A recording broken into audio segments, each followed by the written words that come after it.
Amém, meus irmãos, que Deus seja louvado. Nosso Deus é um Deus de milagres, é um Deus de maravilhas.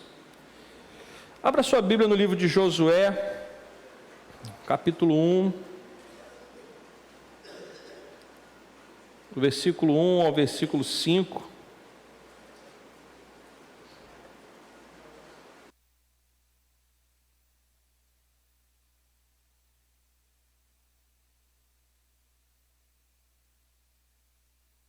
Josué, capítulo 1, do versículo 1 ao versículo 5, nós estamos caminhando neste livro, já fizemos uma introdução, já começamos a falar do assunto, hoje vamos caminhar mais um pouquinho, se Deus assim nos permitir. Josué, capítulo 1, versículo 1, a palavra do Senhor diz o seguinte: depois que Moisés, servo do Senhor, morreu, o Senhor falou a Josué, filho de Num, auxiliar de Moisés, dizendo: Moisés, meu servo, está morto. Prepare-se agora e passe este Jordão, você e todo este povo, e entre na terra que eu vou dar aos filhos de Israel. Todo lugar em que puserem a planta do pé eu darei a vocês, como prometi a Moisés. O território de vocês irá desde o deserto e o Líbano até o grande rio, o rio Eufrates, estendendo-se através de toda a terra dos heteus e até o Mar Grande na direção do poente do sol. Ninguém poderá resistir a você todos os dias da sua vida. Assim como estive com Moisés, estarei com você, não o deixarei, nem o abandonarei. Até aqui, o Senhor nos abençoe através da leitura da Tua Palavra, que o Teu Espírito Santo fale aos nossos corações, que o Senhor nos conduza segundo a Tua vontade, segundo o Teu querer, no nome santo e precioso de Jesus Cristo, e que a Igreja do Senhor diga amém. Coloque no versículo 1 novamente, por gentileza.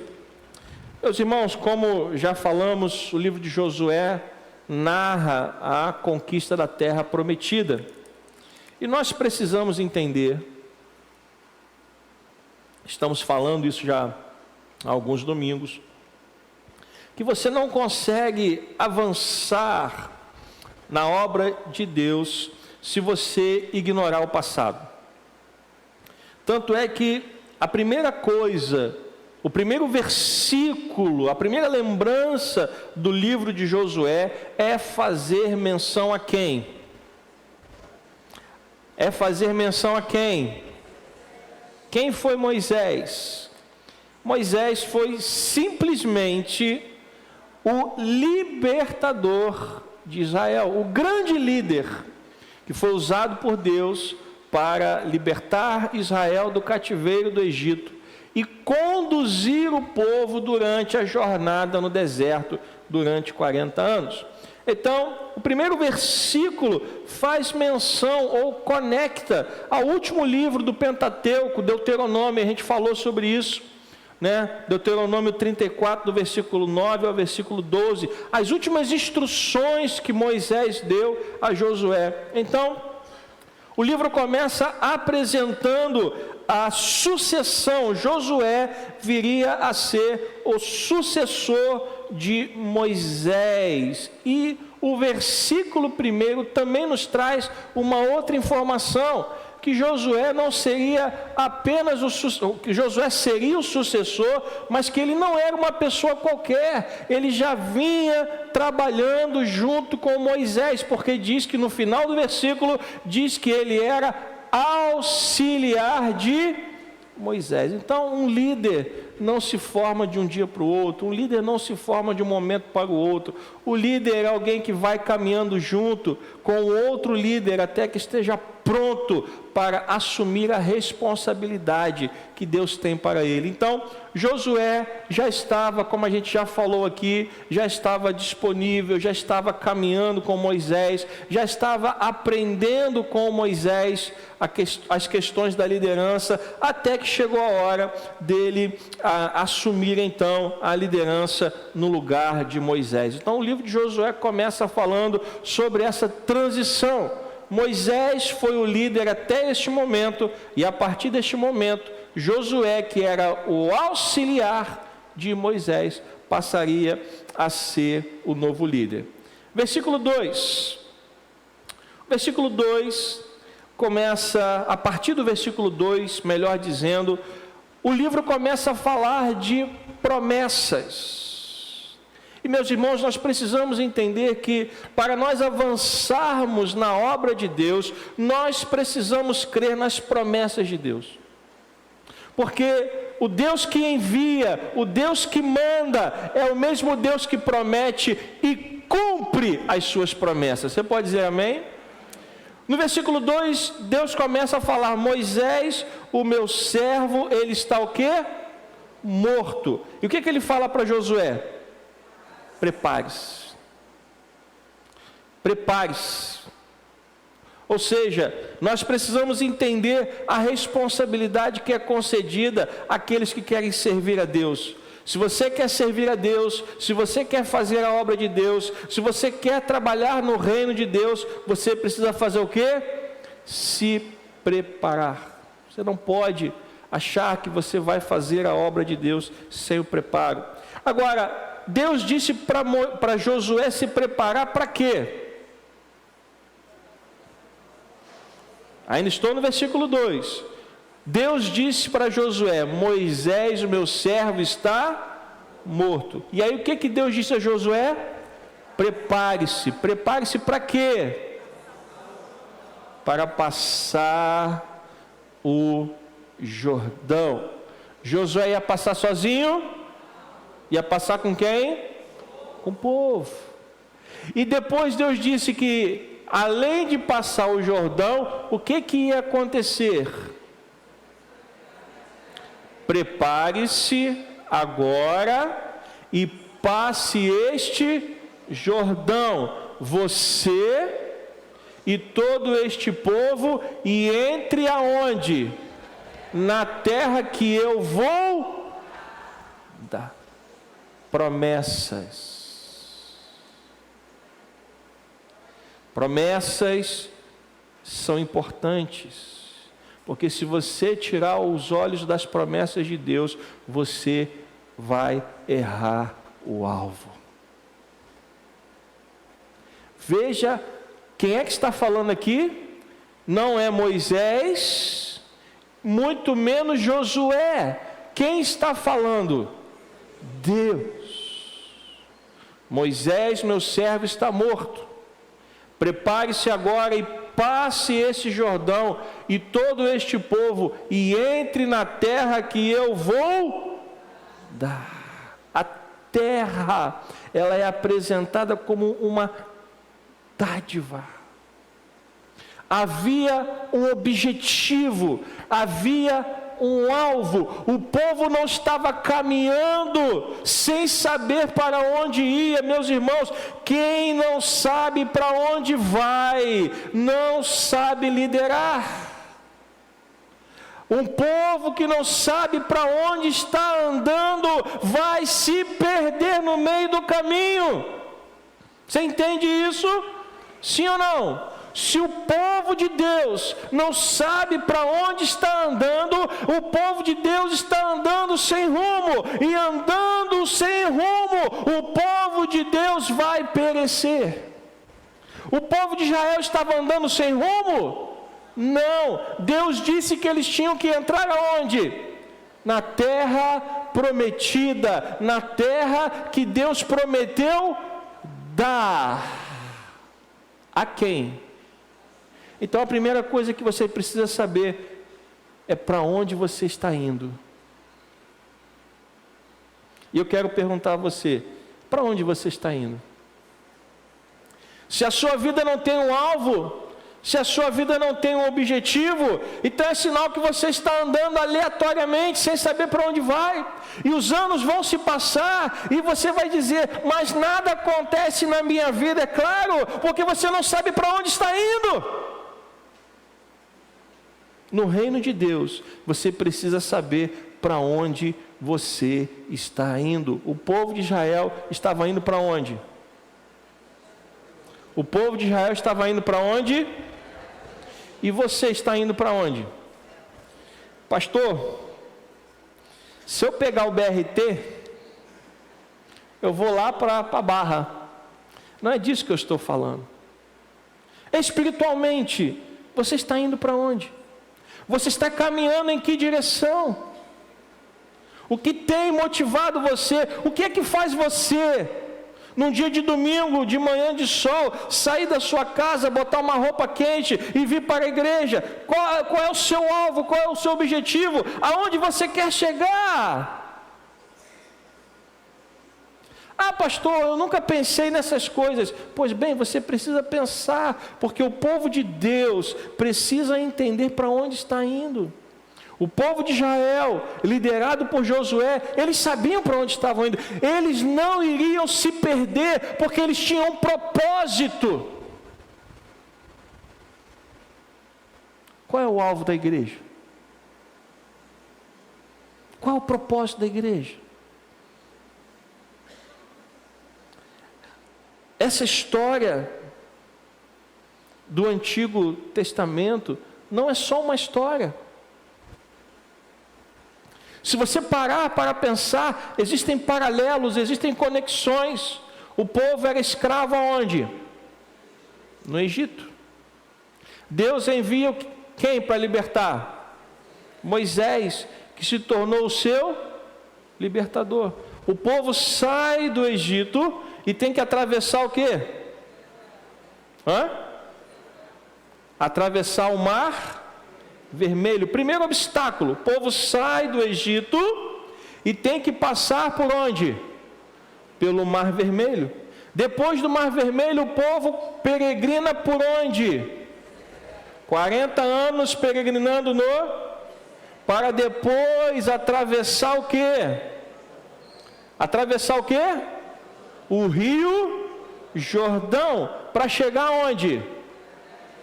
Pastor, que paralelo é esse que o senhor está dizendo aí que eu não consegui entender? Vamos lá então. Israel era escravo aonde? No Egito. E nós éramos escravos aonde? Aonde, gente? No pecado. Sim ou não? Paulo diz, lá em Efésios capítulo 2, que nós estávamos mortos nos nossos delitos e nos nossos... Então nós éramos escravos do pecado. Fomos libertos? Sim ou não? Quem nos livrou do pecado? Quem foi o nosso Moisés? Quem? Jesus.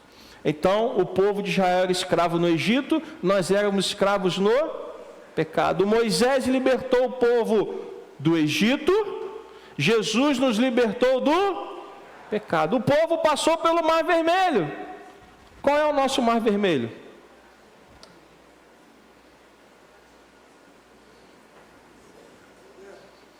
Qual é o nosso Mar Vermelho?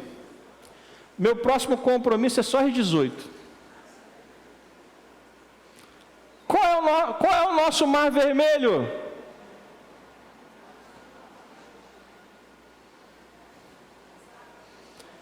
O povo passou pelas águas. E a Bíblia diz que o Mar Vermelho representa o batismo. Então o povo sai do pecado, liberto por Jesus e passa pelas águas. Por isso Jesus disse que quem crer e for batizado... Entende o paralelo? E depois que você é batizado nas águas, o que acontece? 40 anos peregrinando aonde? No deserto deste mundo. 40 anos o povo peregrinou no deserto. E nós estamos peregrinando neste mundo, que é um deserto para nós, sim ou não? Mas o povo peregrinou no deserto, sabendo que tinha um lugar que o aguardava. Qual era o lugar que o aguardava? E nós, qual é o lugar que nos aguarda? A nossa terra prometida. Mas para chegar em Canaã, tinha um último obstáculo a vencer. Qual era o último obstáculo? Qual era o último obstáculo? O Jordão. Então o povo atravessou o Rio Jordão. Qual é o último obstáculo que nós temos que enfrentar para chegar à Nova Jerusalém?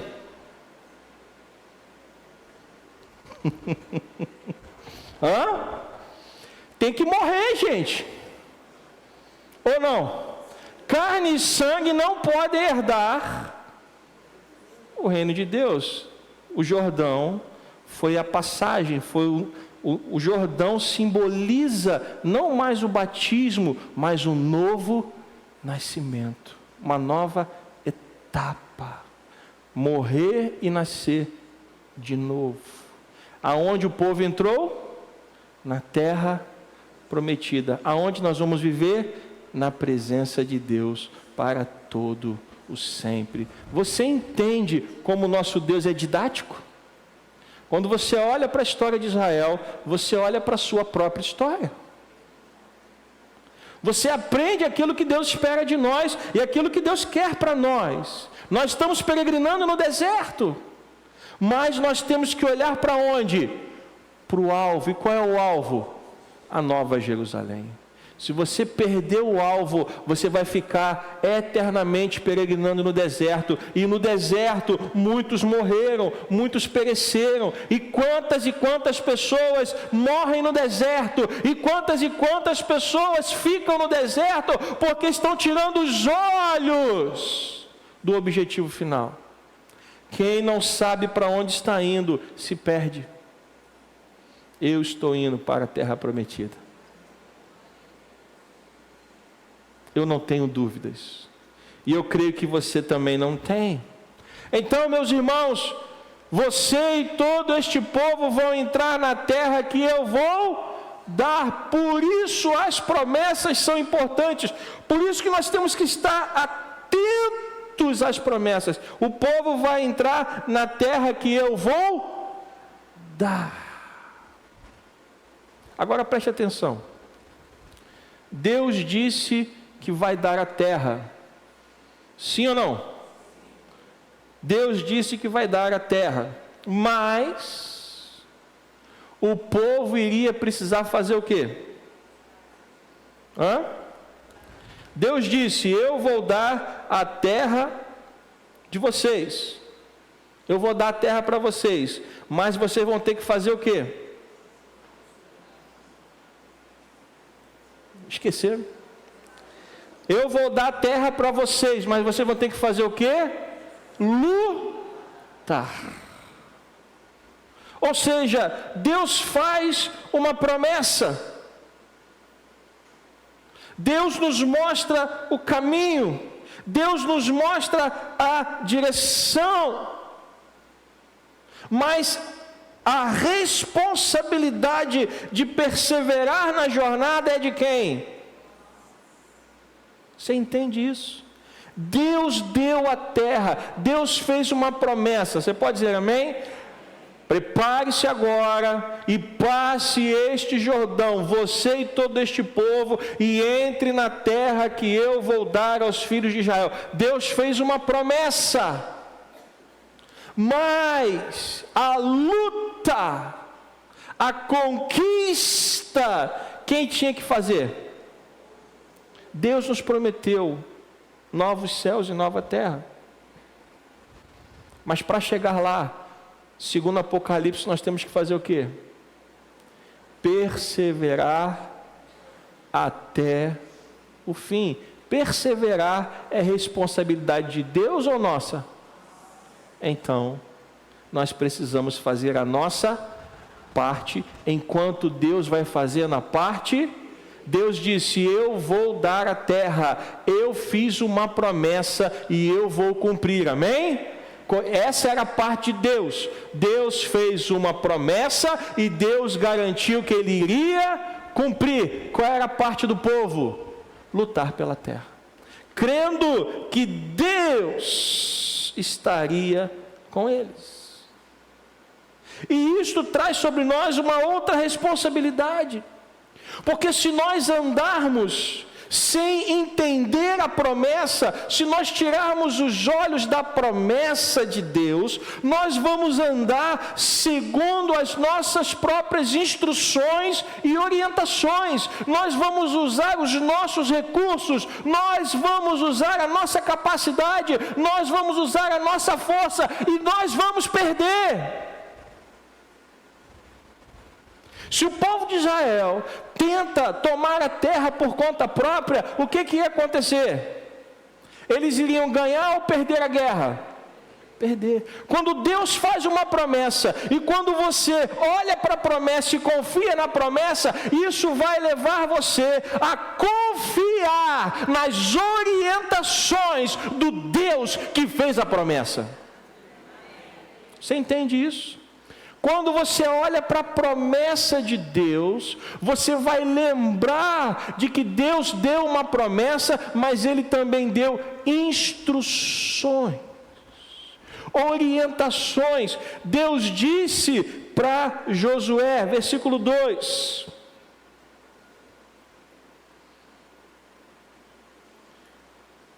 Está no versículo 2? Então, versículo 3, por favor. É isso aí. Deus fez uma promessa, mas Deus disse: todo lugar em que você fizer o quê? Puser a planta do pé, eu darei a vocês, como prometi a Moisés. O que o povo tinha que fazer? O povo tinha que pisar na terra. Meus irmãos, nós precisamos entender que Deus não vai agir se nós ficarmos parados. Tem muita gente que fala assim: Senhor, eu quero isso, eu quero aquilo, começa a entrar num propósito de oração e fica lá parado sem fazer nada. Ora, meus irmãos, nós precisamos entender que o que Deus espera de nós é que nós possamos agir enquanto nós esperamos. Deus disse para Josué: prepare-se, vá e entre na terra prometida. Por quê? Porque todo lugar em que vocês puserem a planta do pé, eu darei a vocês. Imagine se Josué ficasse lá, em Sitim, parado, esperando o Senhor pegar a terra e falar assim: ó, está aqui a terra, toma de vocês. O que ia acontecer? Absolutamente nada. Então, meus irmãos, quando Deus nos chama para caminhar com Ele, Deus espera de nós comprometimento, Deus espera de nós atitude. Eu estava falando na terça-feira sobre o tanque de Betesda, quando Jesus chega e fala para aquele homem: você quer ser curado? A Bíblia diz que aquele homem estava ali 38 anos parado, esperando alguém que o levasse até o tanque, e ele responde a pergunta de Jesus da seguinte forma: querer eu quero, mas eu não tenho ninguém que me leve até o tanque. E assim, ele ficou lá quantos anos? 38 anos parado, exatamente no mesmo lugar, esperando alguém que o levasse, esperando as águas do tanque se mexerem. Aí chega Jesus e diz para ele assim, em outras palavras: então faz o seguinte, não espera mais nada não, levanta e anda. Jesus poderia ter agarrado ele e colocado ele de pé, não poderia? Mas Jesus não fez isso. Jesus deu uma ordem: levanta. Deus, Ele não tem filhos preguiçosos. Deus tem filhos corajosos. Você pode dizer amém? É preciso coragem, é preciso entrar na batalha, é preciso entrar na guerra. É preciso entender que Deus fez uma promessa e Ele vai cumprir a promessa, mas parte dessa promessa significa também na ação do povo de Israel. E preste atenção, volte lá no versículo 2, por favor. Veja que o versículo 2 diz o seguinte: Moisés, meu servo, está morto. Prepare-se agora e passe este Jordão. Quem? Você e todo este. Então preste atenção, a responsabilidade da conquista da terra prometida era de quem? Era de quem? De Josué? Do povo? De quem era a responsabilidade? De Josué? Sim ou não? Só de Josué? Não? Só do povo? De quem era a responsabilidade? Josué e o povo. Eu estou dizendo isso porque muitas pessoas hoje colocam a responsabilidade numa pessoa só, e cruzam os braços e ficam esperando aquela pessoa acertar ou errar. Se acertar, dão um tapinha nas costas e falam parabéns. Se errar, desce o marmelo.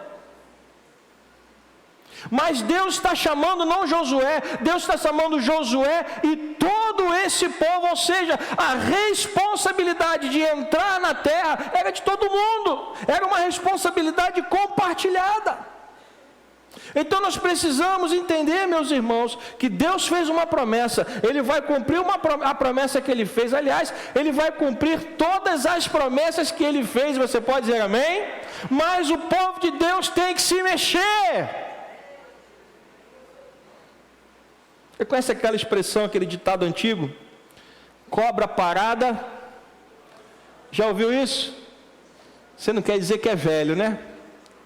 Cobra parada não engole sapo.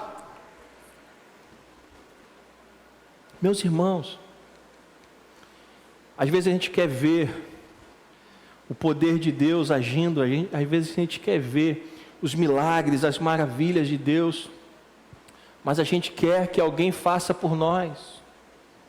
A gente quer que alguém se consagre no nosso lugar. A gente quer que alguém opere um milagre no nosso nome. Deus é um Deus que anda junto com o seu povo. E por Deus andar junto com o seu povo, Deus quer ver a atitude do seu povo. Eu não posso me isentar da minha responsabilidade. No versículo 2, Deus diz: prepare-se agora e passe esse Jordão, você e todo este povo, e entre na terra que eu vou dar aos filhos de Israel. No versículo 3 diz: todo lugar em que puserem a planta do pé, eu darei a vocês, como prometi a Moisés. Ou seja, Deus fez uma promessa, existe uma liderança, mas a liderança caminha junto com o povo caminha junto com a liderança, cada um assume o seu papel, cada um assume a sua responsabilidade, e vamos caminhar para o mesmo alvo. Você pode dizer amém? É assim que funciona no reino de Deus. No reino de Deus, quando um se alegra, todos deveriam se alegrar. Quando um chora, todos deveriam chorar. Porque nós somos um só corpo. Porque, meus irmãos, Deus, Ele enxerga dessa forma. Deixa-me te dar um exemplo. Quando Josué e o povo de Israel conquistam Jericó, quem já ouviu falar da batalha de Jericó? Não ouviu falar não? Quem já ouviu falar da batalha de Jericó? O povo rodeia a cidade e Deus manda que eles gritem, e as muralhas de Jericó fazem o quê? Caem. Só que Deus havia dito que todo o espólio de guerra estava amaldiçoado e ninguém poderia tocar no espólio de guerra. Que tudo que fosse pego lá em Jericó deveria ser levado para os tesouros de Israel. Sim ou não? O que aconteceu? Um homem chamado Acã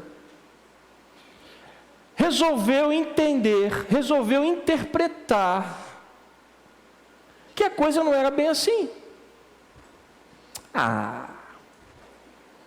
Josué está de palhaçada. Sempre tivemos direito aos espólios. Isso já faz parte do combinado. Não, Deus falou, não, Deus falou nada. E o que ele fez? Entrou em Jericó, pegou algumas coisas, levou para sua tenda e escondeu. Aconteceu alguma coisa?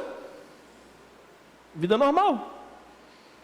Eles foram, venceram a batalha, todo mundo voltou de Jericó, eles foram, entregaram os espólios de guerra. Eu imagino que Acã tenha entregue alguma coisa também para dar uma disfarçada, mas as coisas mais valiosas ele fez o quê? Ele enterrou na sua tenda. E aí, vida normal.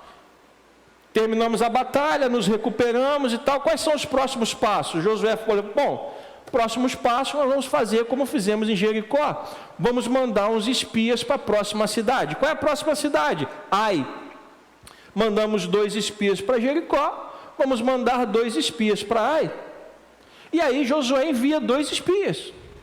Quando os homens chegam lá na cidade de Ai, eles viram que o reino estava quebrado, falido, eles viram que as tropas eram inexperientes, que não tinham armamento, eles andavam pelo meio das ruas, as pessoas estavam com medo do povo de Israel, e os espias voltam para Josué com este relato.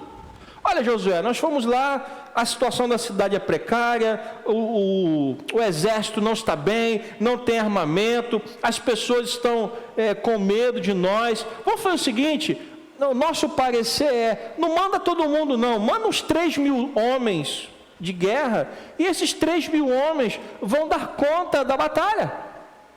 Josué falou, poxa, tá certo, vamos fazer assim. E aí Josué manda 3.000 homens para a batalha contra a cidade de Ai, uma cidade inferior à cidade de Jericó, uma cidade que não tinha muralha como Jericó tinha, intransponível, uma cidade que estava praticamente quebrada e falida.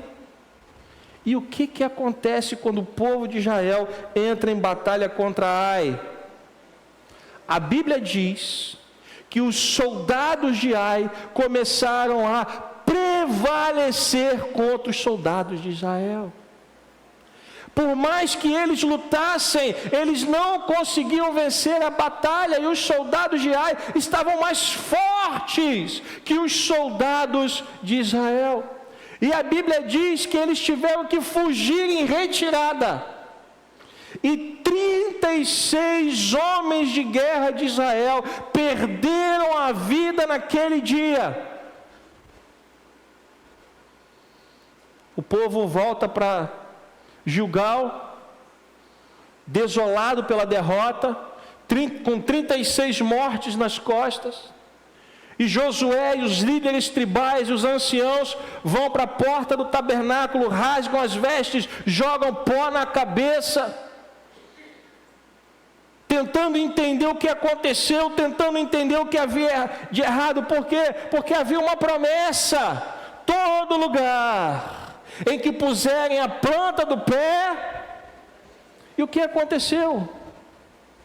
Não entendemos, Senhor. O Senhor nos trouxe até aqui, nós vencemos Jericó, e agora nós não conseguimos derrotar uma cidade muito menor, e agora o que vai ser de nós? As pessoas vão falar mal do teu nome, o teu nome não vai ser mais engrandecido. E de repente Deus fala: Josué, para tudo. O que está acontecendo é que existe pecado escondido no meio do povo, e enquanto este pecado não for removido, eu não vou abençoar o meu povo. Josué, então, direcionado por Deus, manda chamar Acã, descobre o que ele fez, e Deus manda matar toda a família e queimar até os ossos. Por que Deus fez isso? Porque a responsabilidade no meio do povo de Deus, ela é compartilhada. O que um faz afeta toda a congregação. Se nós queremos avançar no reino de Deus, nós precisamos entender essa didática. Nós precisamos entender como Deus age. Deus não tem filhos preferidos, Deus tem um povo eleito. E se você é povo eleito, você precisa entender que você faz parte dessa batalha também.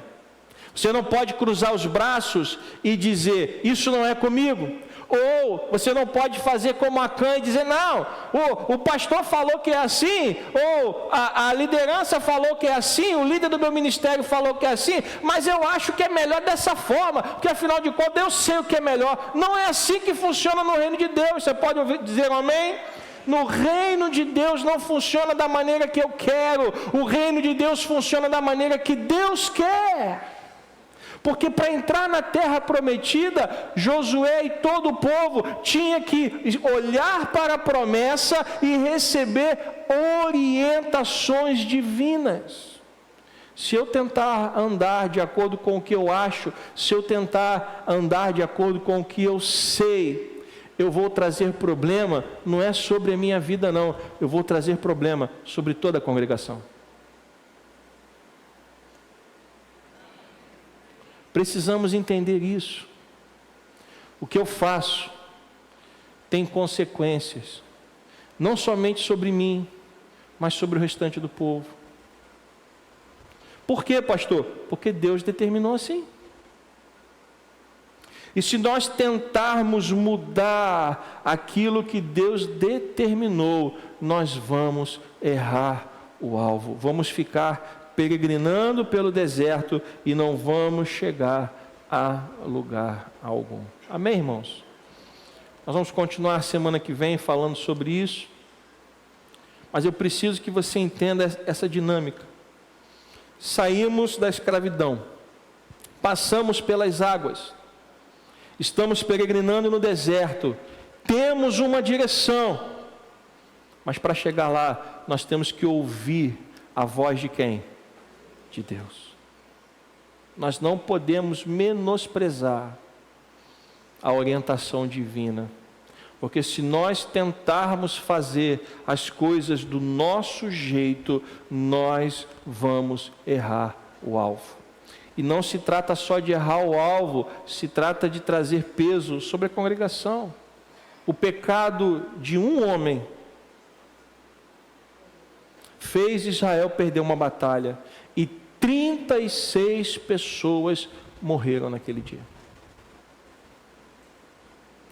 Não é à toa que a Bíblia diz que nós somos um só corpo. Muitos membros, mas um só corpo. Não podemos perder isso de vista. Amém? Feche